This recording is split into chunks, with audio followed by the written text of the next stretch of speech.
Sarah, qui est stérile et qui est vieille, enfante.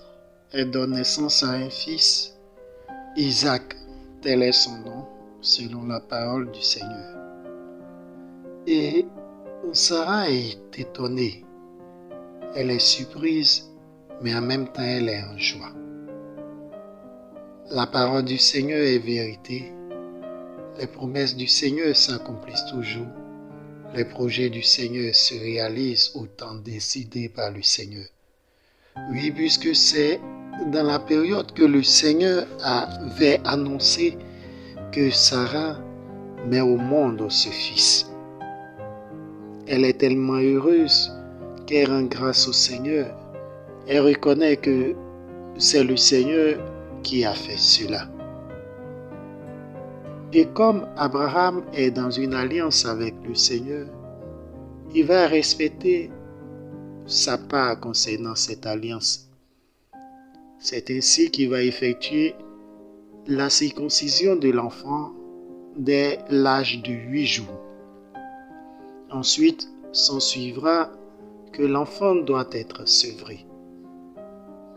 Mais quand le moment vient pour que l'enfant soit sevré, c'est un grand festin que Abraham organise. Seulement, Sarah n'est pas contente de la présence de sa servante Agar l'Égyptienne et de son fils Ismaël qui est aussi fils d'Abraham. Elle demande alors à Abraham de chasser Agar et son fils. Abraham n'est pas heureux car Ismaël est son fils. Mais le Seigneur intervient en faveur de Sarah en disant à Abraham d'écouter la voix de Sarah, car il bénira aussi Ismaël parce qu'il est de la descendance d'Abraham, mais le fils de l'alliance, le fils choisi par l'Éternel, c'est Isaac. Alors, Abraham, ayant entendu la voix du Seigneur, va faire ce qui est juste aux yeux de Dieu, c'est-à-dire faire partir Agar et Ismaël tôt le matin en prenant le soin de leur donner de la nourriture, du pain et de l'eau.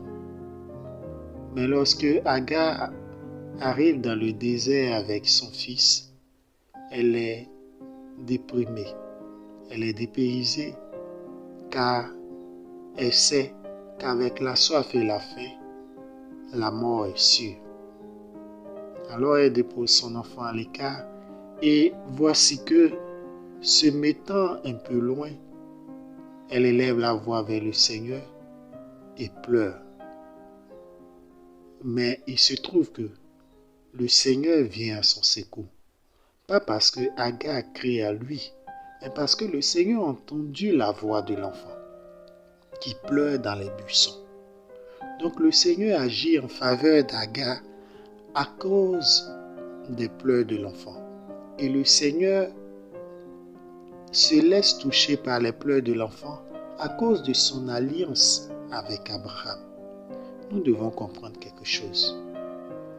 Par rapport à notre marche avec le Seigneur, par rapport à la fidélité que nous témoignons vis-à-vis du Seigneur, par rapport à cette ardeur que nous imprégnons dans notre marche avec le Seigneur, il y a des frères, il y a des sœurs, des connaissances qui sont bénies.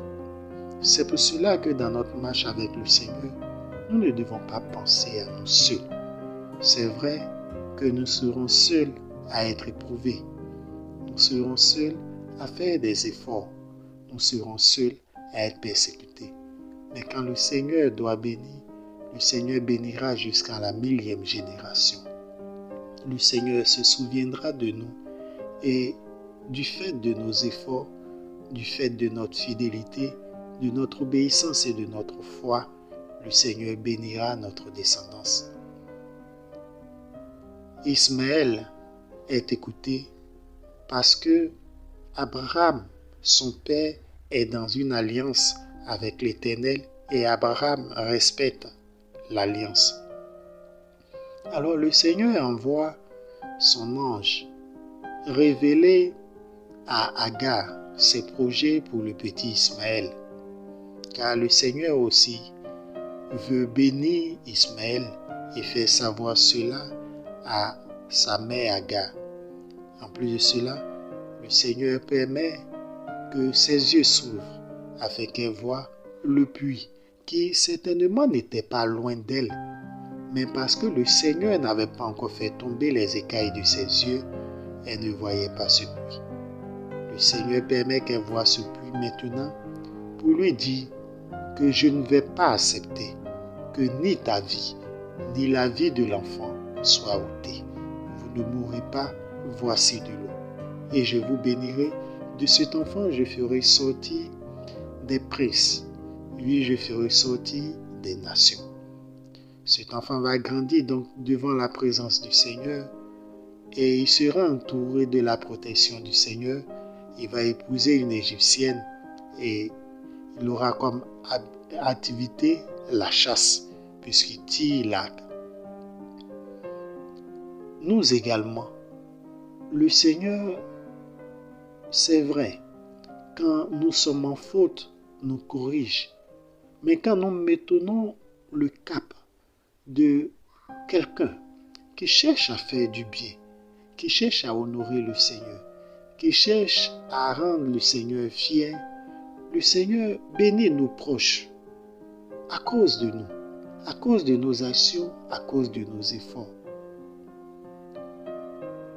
Ismaël, qui n'est pas l'enfant de l'alliance, est béni à cause de son lien de sang avec Abraham. Il est le fils d'Abraham, donc il reçoit aussi sa part de bénédiction. Chacun de nos frères, chacune de nos sœurs, chacun de nos enfants recevra la part de bénédiction qui lui revient des mains du Seigneur à cause de notre marche avec le Seigneur. Alors faisons attention. Abraham, de son côté, reçoit la visite d'Abimelech. On se rappelle que Abimelech avait pris Sarah, il l'avait fait enlever et le Seigneur avait frappé la maison d'Abimelech de stérilité. Abimelech donc se rend compte que le Seigneur est avec Abraham. Il vient donc conclure une alliance avec Abraham. Et dans cette alliance, l'intention d'Abimelech est claire. Comme tu as la faveur du Seigneur, toi Abraham, comme le Seigneur est avec toi en tout ce que tu fais, promets-moi de ne jamais t'attaquer ni à moi ni à ma maison. Donc il vient demander protection à Abraham. Il vient demander une faveur à Abraham. Et Abraham, serviteur de Dieu, prophète de l'Éternel, ami de Dieu, va être d'accord avec cette alliance.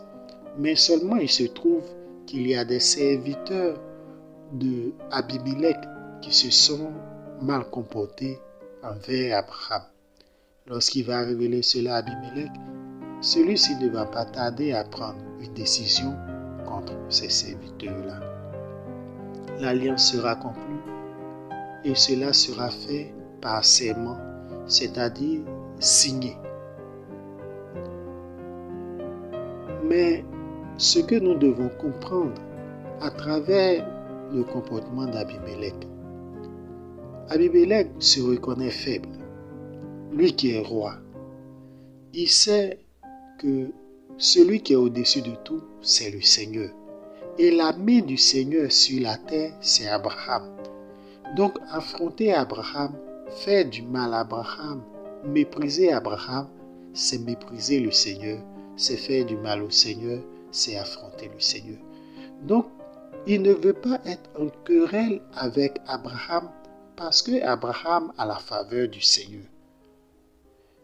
Il sait que être en querelle avec Abraham, c'est être en querelle avec l'Éternel.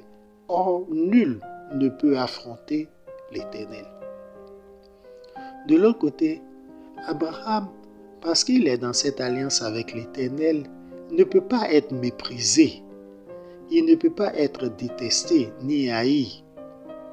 Parce que quiconque s'élèvera contre Abraham sera frappé par l'Éternel. cela doit être une consigne pour chacun de nous. D'abord, comme Abimelech, nous ne devons pas nous lever contre les oints de l'Éternel. Nous ne devons pas nous lever contre les élus de l'Éternel, contre les choisis de l'Éternel. Quand nous savons que l'Éternel a accordé sa faveur, sa grâce, son amour et sa protection à une telle personne, il est mieux, au lieu d'affronter la personne, au lieu de jalouser la personne, d'entrer dans une alliance avec la personne afin de bénéficier aussi des faveurs que le Seigneur accorde à cette personne. De l'autre côté, lorsque le Seigneur nous accorde sa faveur, lorsqu'il fait de nous ses oints, ses protégés, ce n'est pas une raison pour nous de mépriser les autres. Ce n'est pas une raison pour nous d'aller provoquer les autres. Mais nous devons demeurer dans l'obéissance et l'humilité et chercher toujours à faire la volonté du Seigneur. Et lorsque les faibles, les petits, les malheureux, les pauvres, les veuves, les orphelins, les étrangers, les méprisés, les rejetés viennent vers nous pour chercher refuge, il ne faudrait pas que nous les rejetions.